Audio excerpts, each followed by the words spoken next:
It is 8:43. We are taking a live look from our Timberline Skycam. Bluebird conditions up there, but that's not why we're so excited. It is a very special day here at KGW because it's Winter Outlook Day. Outlook Day. Yeah. Let me ask you a question. Hey. No. Last winter, what do you remember? Big winter, not much happened, kind of warm, kind of cold.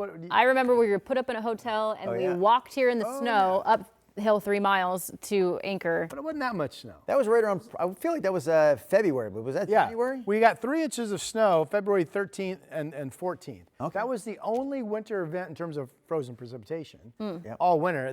We do have pictures of that. It was actually ice when you got down into Albany and Eugene, but for Portland, it stacked up to be, the reports were 1.5 inches to about 3. And the video makes it look like the beginning of a big snowstorm, but it wasn't.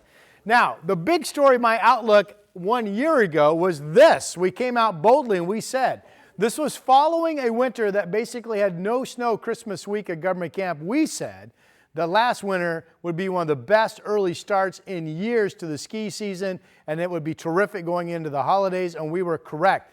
Both Timberline and Timberline, Meadows, and Bachelor, they all basically opened up on November 14th for daily operations. I think Bachelor said it was one of the earliest openings in like 50 years. So we got that right. What we missed, I always start off with the report card, is that I thought it'd be drier than normal for the months of November through March.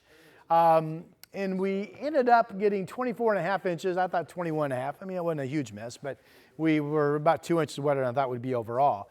But we did talk about the Valley got a winter event. It would be snow, not ice in Portland. That was true. Valley temperatures close to normal. That was true. The big feather in my cap last year was the early start to the Mount Hood ski season. In fact, we said Christmas week, Timberline would have 75 inches on the ground. We said this in October. They had 76. Missed it by 1 inch. All right. This is another season that's toying with La Niña. Last year, we started off neutral, and then we went into a weak La Niña, and then by the end of it, we were back to neutral. This year, we're starting off with a weak La Niña, but we could be through that and back to neutral conditions by late December and then the rest of the way. So this is the basis of what I start my research for, what we call the ENSO cycle, what's going on with the water temperature cycles off the coast of South America. La Niña gets a big headline because typically it means a jet stream enters the U.S. here in the Northwest, and it sets up good, healthy precip totals. But for weak La Niñas, not so fast. If you do the average all the way back to the year 2000, weak La Niñas, which is what last year was partially, actually average below normal, 21.92 inches for the months of November through March. Now, last winter, we bucked that. Instead of being slightly below, we were slightly above. So that could happen again here. We'll see. Dealing with that La Niña, El Niño, neutral, I look at those exact temperatures over monthly cycles of time, and I come up with the year's comparison list. So the winter of 2000, 2001, 16, 17, 22, 24, the 5 years that I'm using for my data averaging to see what's up. So what I come up with out of all of this is that there's a chance, at least a chance, of a significantly cold winter, but no chance of a significantly warm winter, and the best chance for snow overall is the month of February. I also, we show you the jet stream. We talk about flow patterns on a daily basis. I also do that for the winter season outlook. So this is last year. And this year we look really close. The only month that looks different is December. Last winter, December was actually over 3 full degrees above normal temperature-wise in Portland. That's why I came out last year and said we had no chance of any snow in the valley until after the first of the year. But this year, December is tracking some 4 degrees colder than a year ago. That opens the door for at least a chance of some snow this winter. So my conclusions, Portland's temperature, nothing big here, but the best chance for months that are absolutely noticeably colder than normal look to be December and February. And of course, that would open the door for the chance of snow. There's a chance of a 1 to 3 inch kind of light event in December. Last year, we didn't think that was possible. We were right.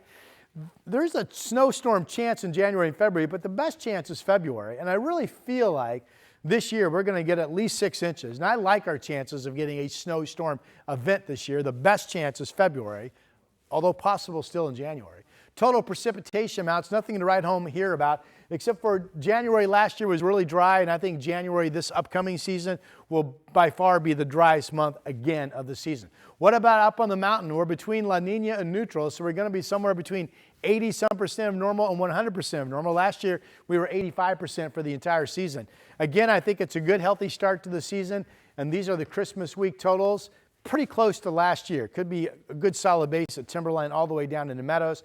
So you put it all together, total precipitation expected to be a little bit drier than normal, but nothing to write home about. Here's the headline. Best chance of a 6 to 8 inch snowstorm is in February. And again, I like our chances of getting a snowstorm this year, either January, February, with the best chance being in February. That's my boy Maximus. He likes the snow. So that is my outlook. Now, there was a lot of information on all those slides I showed you.